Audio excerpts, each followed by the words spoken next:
So let's bring in Republican Tim Scott, who has had a very good night and will serve another term in the United States Senate. He has been a very popular senator and also one who gets a lot of attention on the national stage as well. Senator, congratulations to you on your win this evening. Your thoughts on your win and on what else is going on out there.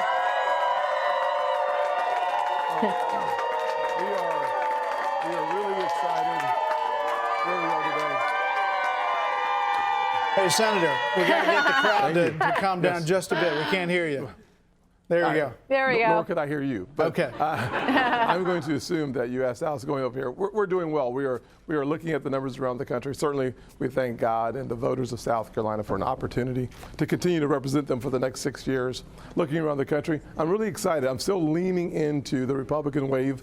I think we're going to win more races than we lose, which means that we will be back in the majority. I would say to every single voter on the West Coast, keep pushing. We can win. And I'm excited about where we are right now. You know, your friend Trey Gowdy, I think, has a question for you. Trey? Senator, why was it so close? Trey, that's a great question. I didn't do all that I should have done. 62 to 37 is way too close from my perspective. I agree with you, Trey. Thank you for reminding me. Trey, do you have anything else you want to ask him?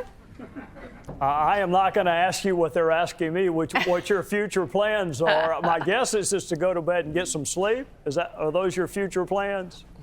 Well, actually, Trey, I think you made a strong announcement earlier, and I want to make it clear that you were 100% right. One of the things I have in my future is buying the Dallas Cowboys. You're 100% right. There you go. Hey, Senator, as you bounced around the country, and you were a very popular surrogate for a lot of candidates, we asked this to Virginia Governor Youngkin.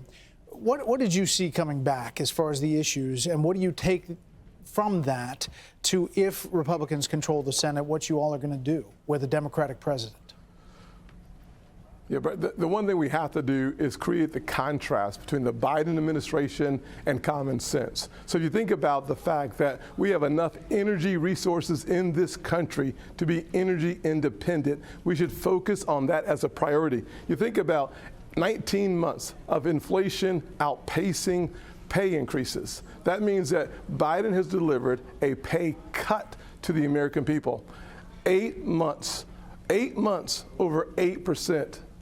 Devastating impact for people who grew up like I did in a single parent household, working paycheck to paycheck. We can turn the spigot off, slow down the spending in Washington. That means your paycheck will go up because inflation will go down. We have to secure our borders. If we are serious about American security, we have to stop the flow of fentanyl across our southern border. We also have to make sure that we do not find 98 more people on the terrorist watch list crossing our southern border. So finding a way to create an impediment on our southern border is one of the fastest ways for us to prove to the American people we're listening.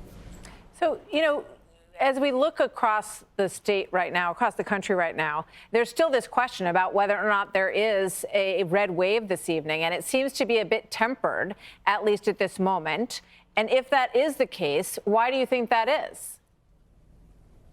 Well, there's no doubt that all the polls came out last last 2 weeks, suggesting that we were heading in the right direction. I said across the country, keep the pedal to the metal. I think it's premature for us to figure out whether it's a red wave or not.